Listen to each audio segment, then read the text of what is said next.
तर आज आजोबांनी गावाकडून खेकडे आणलेले होते आणि आत्ता माझे पप्पा खेकडे तोडत आहेत. तर आज मी तुम्हा सर्वांना दाखवणार आहे की खेकड्या कशा प्रकारे तोडतात आणि साफ करतात. आणि आज मी तुम्हा सर्वांना आषाढ स्पेशल खेकडेचं कालवण, झणझणीत आणि चमचमीत कालवण मम्मी आज माझी कशी बनवतीये हे दाखवणार आहे. तर व्हिडिओ शेवटपर्यंत नक्की पहा आणि जर कोणी लाईक आणि सबस्क्राईब नसेल केलं तर लाईक आणि सबस्क्राईब करा. आजोबांनी खेकडे पोत्यात आणलेले आहेत आणि आता पहा कसे माझे पप्पा खेकडे पकडत आहेत. खेकड्यांना 2 नांगा असतात आणि खेकडे चावू नयेत म्हणून अशा प्रकारे माझे पप्पांनी पकडलेलं आहे. बघा किती मोठा खेकडा आहे आणि अशा प्रकारे तोडलेले येतं. हळूहळू एक एक करून तोडत आहेत खेकडे आणि खेकडे पहा कशी चालाक आहेत. पोतेला गच्च धरून बसलेलं होता एक खेकडा. पहा दुसरा पण खेकडा. बघा त्याची 2 नांग. हे खेकडे पोत्याला गच्च पकडून ठेवतात आणि लय चालाक असतात खेकडे. पण माझे पप्पा खेकड्यांपेक्षा जास्त चालाक आहेत. बघा आता कसे तोडतात नांग त्यांचं, म्हणजे ते चिमटा टाईप असतं ते पहा. आणि हे काम खूप सावधानीचं असतं. जर आपण सावधानीपणे केलं नाही तर आपल्याला ते चावू पण शकतं. आणि अशा प्रकारे खेकडे तोडून झालेले आहेत. एका खेकडीच्या पोटातून एक खेकडा छोटासा बाहेर आलेला होता. पण आता बघा कसं पळत बसलेले. ते खेकडीचं छोटं बाळ होतं बघा.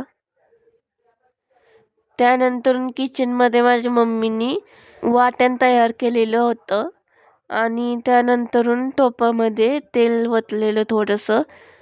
त्यामध्ये खेकडं टाकलेली होती स्वच्छ तोडून.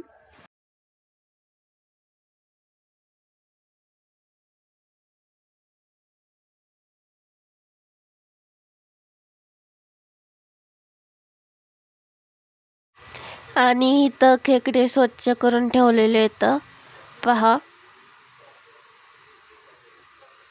त्यानंतर ते वाटण मम्मीनी मिक्सरमध्ये टाकलं आणि पाणी मिक्स केलं आणि त्याची पेस्ट मस्त बनवली. कशी पेस्ट तयार झालेली आहे. त्यानंतरून पातेल्यामध्ये खेकडे टाकलेले होते, पूर्वी दाखवलेलं होतं. तर थोडंसं मीठ त्यामध्ये टाकलेले. त्यानंतर पहा कसे माझे पप्पा आता खेकडा साफ करतात कशा प्रकारे.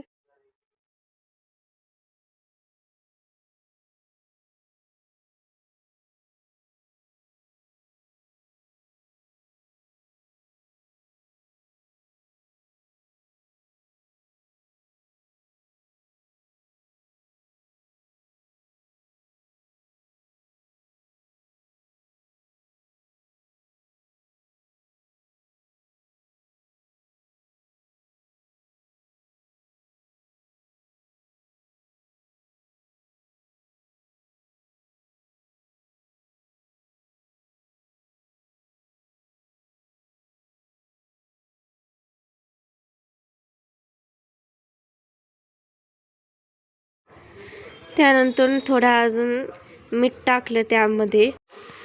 चांगलं मम्मीने हलवलं.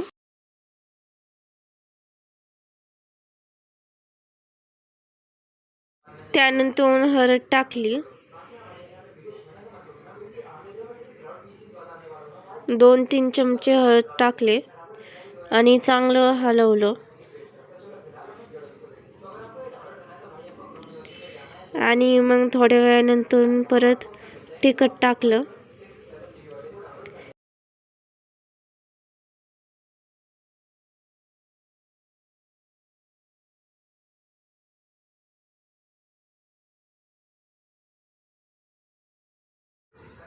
आणि वास खूपच चांगला येत होता शिजण्याचा. चांगल्यापणे आपण खेकड्याला हलवून घ्यायचं मसाल्यामध्ये. आणि त्यानंतर वाटणाची पेस्ट टाकायची. त्यामध्ये पेस्ट टाकल्यानंतर थोडंसं पाणी मिक्स करायचं. पहिलं चांगलंपणे हलवून घेतलं माझ्या मम्मीने आणि त्यानंतर मिक्सरमध्ये थोडीशी पेस्ट राहिलेली होती तर त्यामध्ये पाणी मिक्स केलं आणि झाकणामध्ये पण थोडं राहिलेलं तर पाणी मिक्स करून टाकायचं त्यामध्ये. हे उकळतं पाणी टाकलं त्यामध्ये आणि मग थोड्या वेळासाठी शिजवायचं चांगलंपणे. हाय फ्लेमवर ठेवायचं गॅस. पातेल्यावर ताट ठेवायचं आणि झाकायचं आणि चांगलंपणे शिजवून द्यायचे कालवण. आणि त्यानंतर तुम्ही ज्वारीच्या भाकरीसोबत लिंबू कांदा चिरून मस्त पावसाचा आनंद घेऊन आणि जेवणाचा आनंद घ्या. भेटूया आपण नेक्स्ट व्हिडिओमध्ये.